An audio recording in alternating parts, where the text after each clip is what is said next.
दर्शन करने के लिए मैं तीर्थ जा रहा हूं,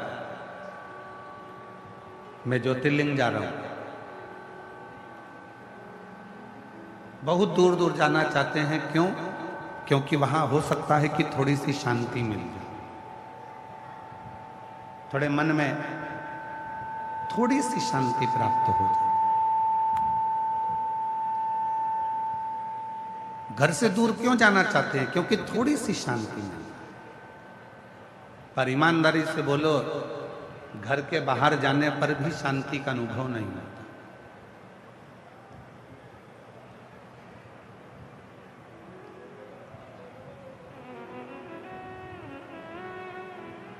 माहेश्वरी समाज की उत्पत्ति भगवान उमा और महेश से हुई। संपूर्ण जगत में जितना भी माहेश्वरी समाज दिखता है वो सारा के सारा भगवान महेश और माता उमा की देन है।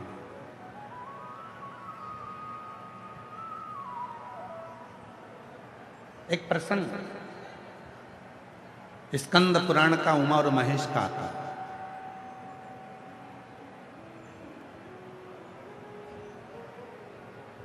भगवान शिव की 51 शादियों में से एक शादी का प्रसंग है भगवान महेश और उमा के विवाह का। शिव जी की जो 51 शादियां हुई हैं, कात्यायनी, कुष्मांडा, चंद्रघंटा, स्कंधा, उमा, महागौरी, कालरात्रि, धुमेश्वरी, कमला, मातंगी, बगला, ऐसी जो शिव जी की अर्धांगिनियों के रूप में जो मां विराजमान हुई,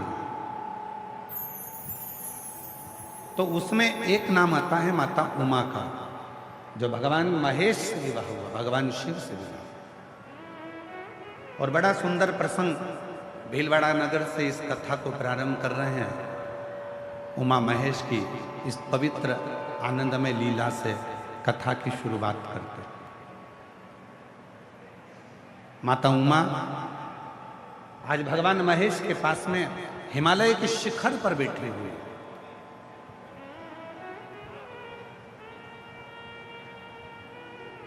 शिव भी सुंदर दिख रहे हैं, भगवान महेश भी, और माता उमा भी बड़ी सुंदर।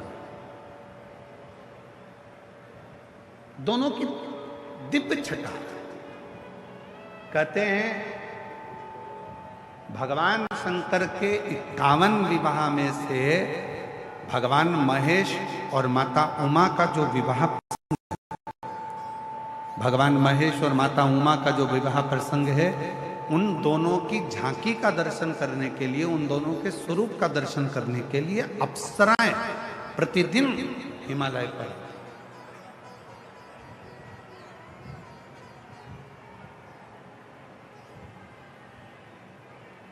प्रतिदिन अप्सराएं आती थी। क्यों? क्योंकि दोनों की झांकी बड़ी सुंदर थी, दोनों का स्वरूप बड़ा सुंदर था। भगवान महेश माँ उमा के साथ में हिमालय पर विराजमान है, बड़ी सुंदर उनका स्वरूप है, बड़ी सुंदर उनकी झांकी है, बड़ा सुंदर उनका स्वरूप बना हुआ है, बड़ा सुंदर।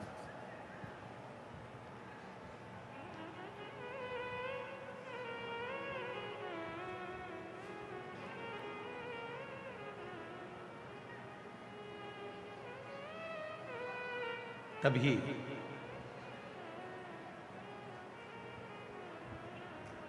कुछ देर बाद माता उमा भगवान श्री महेश के पास आई।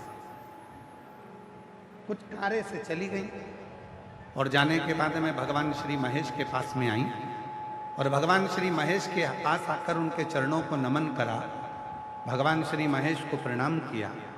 और माता उमा ने भगवान श्री महेश को प्रणाम कर कर, नमन कर कर प्रार्थना करी कि मुझे आपके साथ एक खेल खेलिए जो संपूर्ण जगत के हित का खेल है।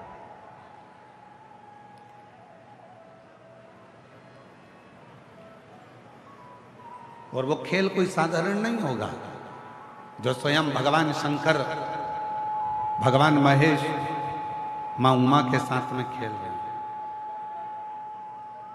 वो खेल कोई साधारण नहीं हो सकता।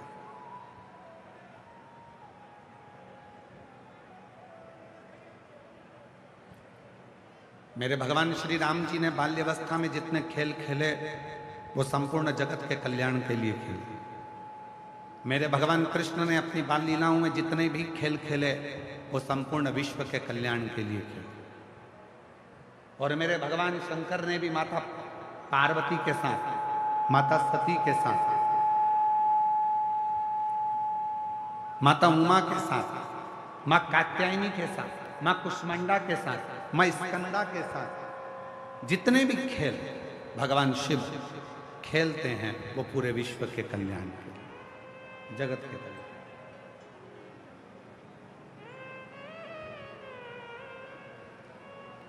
शिव की, भीलवाड़ा वालों थोड़ा ध्यान देना, शिव की कोई भी लीला अगर होती है तो उसमें कुछ ना कुछ शिव जनमानस का कल्याण करने वाले होते हैं, तो ही वो लीला होती है, नहीं तो शिव की लीला होती ही नहीं। अगर भीलवाड़ा में शिव महापुराण की कथा हो रही है, भीलवाड़ा में यदि भगवान शंकर की यह पवित्र कथा 7 दिन की आई है, अगर 7 दिन की कथा भीलवाड़ा नगर में यदि पहुंची है और आप सब जो लाखों की संख्या में इस पवित्र शिव महापुराण की कथा को श्रवण करने के लिए बैठे हैं, तो इसमें समझ लेना कि मेरे शंकर भगवान कुछ ना कुछ आपको देना चाहते हैं, आपकी झोली भरना चाहते हैं। तो आप बहुत मुश्किल,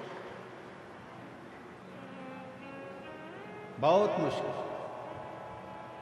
आधे से ज्यादा लोग, आधे से ज्यादा शिव भक्त तो इसलिए नहीं आते, और भीलवाड़ा के भी बहुत सारे ऐसे लोग होंगे जो विचार करेंगे इतनी भीड़ में कैसे जाऊं, इतनी भीड़ में कैसे, भीड़ बहुत,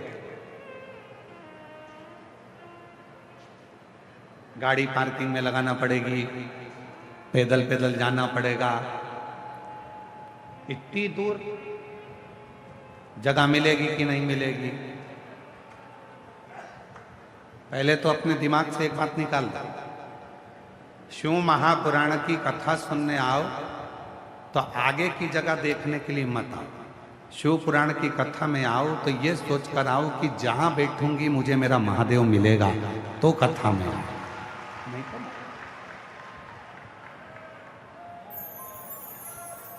और तुम्हारी कितनी भी पहचानो, कितने भी वीआईपी से पहचानो, तो भी शिव पुराण के दरवाजे पर आकर ये मत कहो कि तू मुझे जानता नहीं है।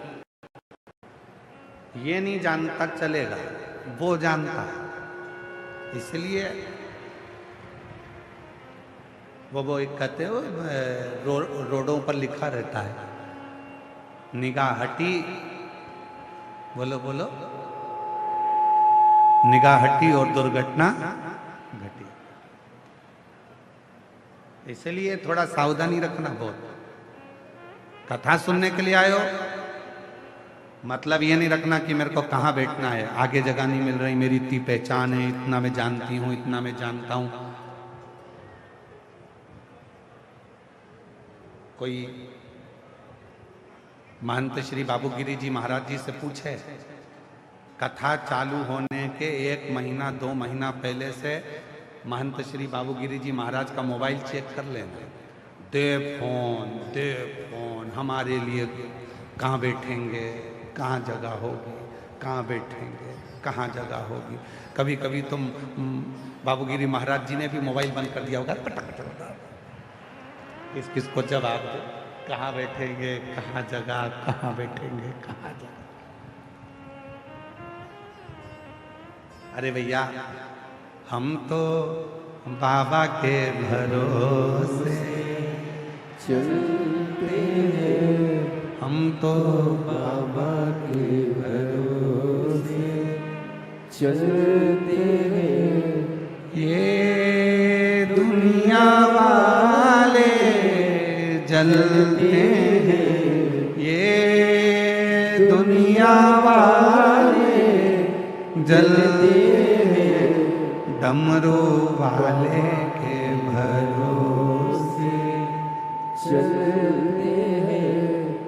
काशी वाले के भरोसे चलते हैं, हम तो बाबा के भरोसे चलते हैं, डमरू वाले के भरोसे चलते हैं, त्रिशूल वाले के भरोसे चलते हैं, हम तो बाबा के भरोसे चलते हैं, हम तो बाबा के भरोसे चलते हैं। हम उसके अधीन होकर चलते हैं। जहां बिठाएगा बैठेंगे, जैसा सुनाएगा सुनेंगे, जैसा खिलाएगा खाएंगे, जैसा रखेगा रवाएंगे। और 7 दिन उसी की शरणागति में, उसी का भजन कर कर, जैसे दुनिया के लोग कल्पवास करने के लिए प्रयाग जाते हैं, हरिद्वार जाते हैं, तीर्थ जाते हैं, वैसे ही शिव का भक्त अपना कल्पवास, अपने जीवन का क्लेश मिटाने के लिए 7 दिन शिव महापुराण के पंडाल में आकर विश्राम करता है। विश्राम। और वो साधारण नहीं है, वो साधारण नहीं हो सकता। शिव का भक्त कभी साधारण नहीं होता। उसकी वाणी में, उसके विचारों में, उसकी सोच में, उसके बोलने में, उसके श्रवण में, उसकी रोमावली में, उसकी 21,600 श्वासों में स्वयं शिव समाया होता है, तो ही वो शिव पुराण की कथा में और शिवालय आ पाता है।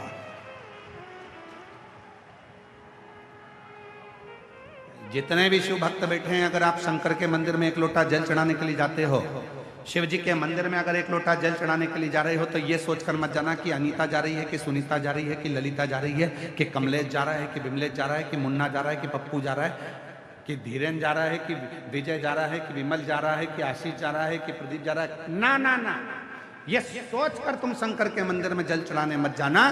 तुम ये सोचकर जाना कि शंकर के मंदिर में जल चढ़ाने के लिए किसी की सामर्थ्यता नहीं है कि कोई शिव के मंदिर में जल चढ़ा ले। खुद शिव पुराण की कथा कहती है, रामचरितमानस वर्णन करती है, जब समुद्र रास्ता नहीं देता, सब हार चुके थे, तब किसी ने विवेक दिया, शिव जी की साधना करो, शंकर भगवान से प्रार्थना करो। तब किसी ने उपदेश दिया, शिव की साधना करो, शंकर भगवान का भजन करो, शिव को 1 लोटा जल, और 1 लोटा जल जैसे ही राम जी ने चढ़ाया, वो 1 लोटा जल सारी समस्या का हल। 1 लोटा जल मेरे राम जी ने चढ़ाया, लंका का राज्य मिल जाता है। 1 लोटा जल मेरे भगवान कृष्ण चढ़ाते हैं, जिनकी 16,108 रानियां, 16,108 रानियां होने के बाद भी,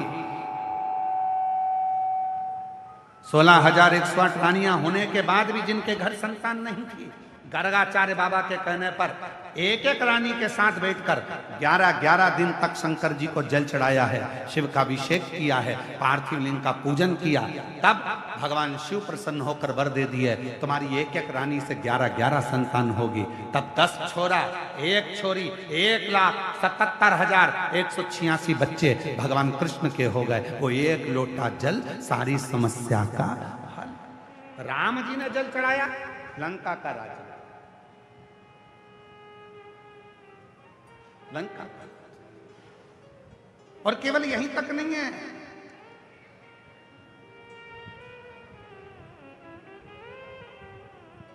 केवल यहीं तक नहीं है,